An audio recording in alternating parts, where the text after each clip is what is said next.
Bonjour à toutes, bonjour à tous. Bienvenue pour cette nouvelle réaction à chaud, la première de l'année, la première de 2022. Alors, oui, avant de commencer, oui, l'éclairage est pas top, oui,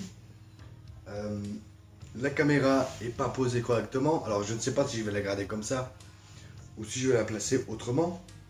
Donc ça, on verra avec, vous savez que j'ai déménagé, donc forcément, c'est un peu le bordel. Alors, mes agneaux, pour cette réaction à chaud, la première de l'année, on va parler d'une nouvelle production de Netflix qui m'a laissé un peu sur ma faim et perplexe. On va en parler. Aujourd'hui, il s'agira de Impardonnable avec Sandra Bullock. Voilà. Je pense qu'il y a déjà eu des vidéos dessus. Mais je vais vous donner mon avis parce que j'ai envie. C'est comme ça. Je viens de le voir, j'ai envie. Et c'est comme ça. Alors, réalisé par Nora, avec un nom imprononçable, une Allemande, dont je vous mettrai la photo par là, avec le nom. Voilà, parce que c'est imprononçable, je suis désolé.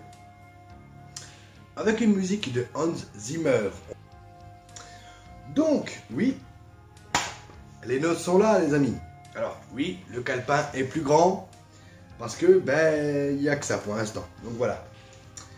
Alors, Sandra Bullock dans le rôle de Ross, russe, voilà.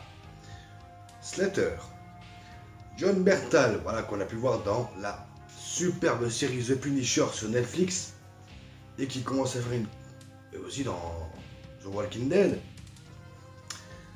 et qui commence à avoir une sacrée carrière, franchement, j'adore cet acteur.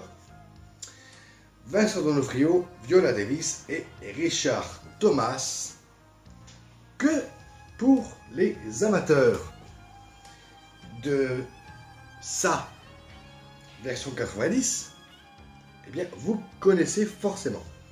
Alors, de quoi va nous parler ce Impardonnable? Alors, on va suivre donc Ross Slater qui sort de 20 ans de prison, qui recherche à déjà essayer de vivre normalement, hein, comme toute personne qui sort de prison. Voilà. Moi, je pars du principe que quand on a purgé sa peine, forcément, on peut vivre comme tout le monde. Donc, elle a fait 20 ans pour meurtre. Elle a tué un shérif. Et elle va essayer de retrouver sa sœur qui a été adoptée par la famille Thomas. Donc, notre ami Richard Thomas. Voilà.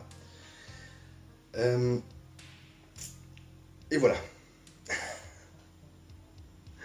Voilà le speech, en gros, du film. Alors,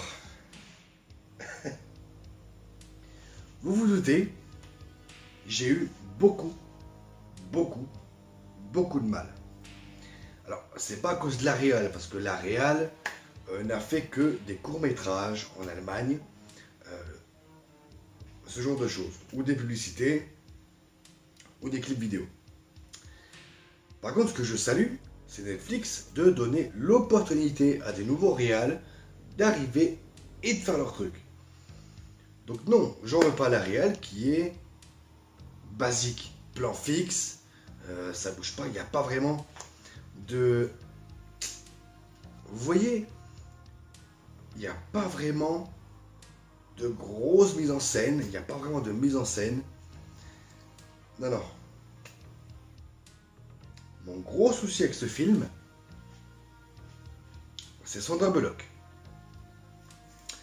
Sandra Bullock, alors je me pose deux questions.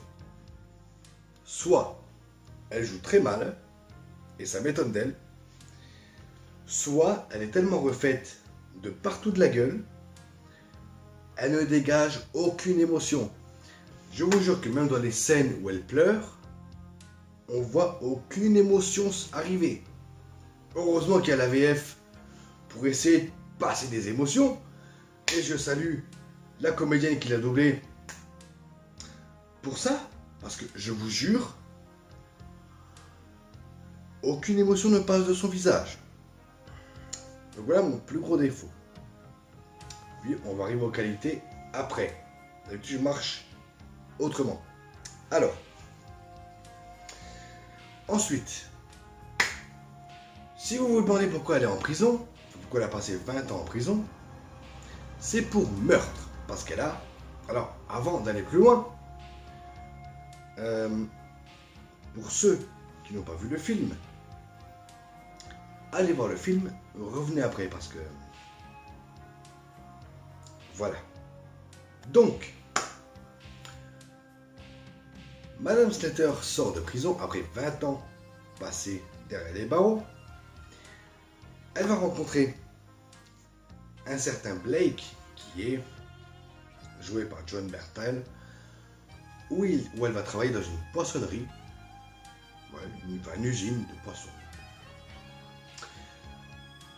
Alors déjà, en fait, je vais arriver à cette scène qui m'a perturbé moi personnellement.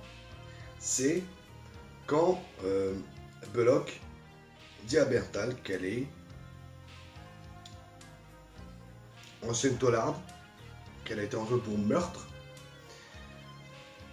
Et là, le gars, eh bien, d'où le titre impardonnable, la rejette. La rejette, ne veut plus lui parler. Sauf que quelques scènes plus loin, on se rend compte que lui aussi est un ex-taulard.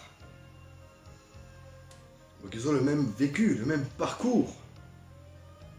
Pourquoi il l'a rejeté? Pourquoi? Bon, cette petite scène, cette petite séquence mise à part, j'ai rien compris à ce film. J'ai rien compris. Alors, pour ceux qui se demandent pourquoi elle a tué le shérif de la ville, vous n'aurez aucune réponse à cette question. Alors,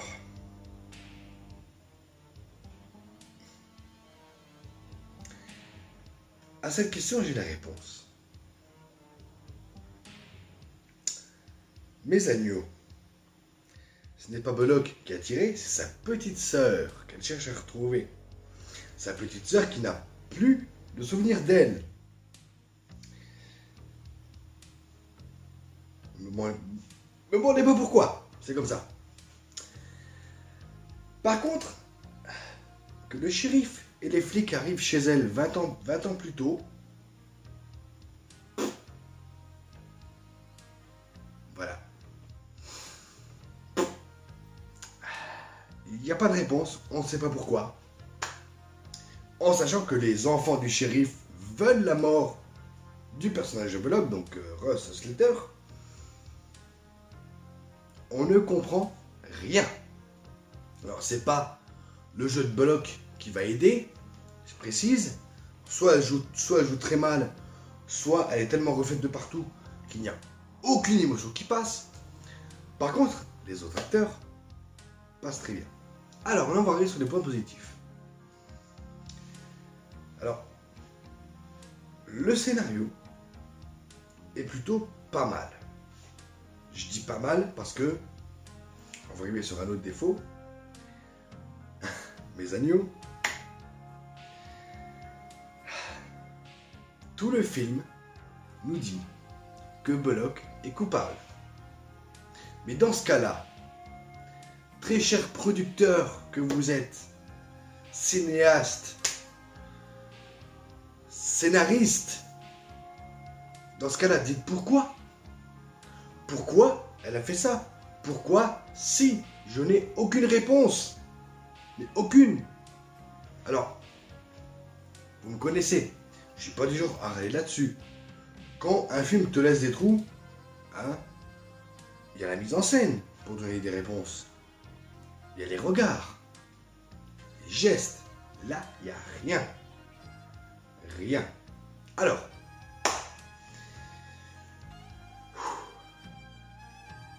oui, vous m'avez compris.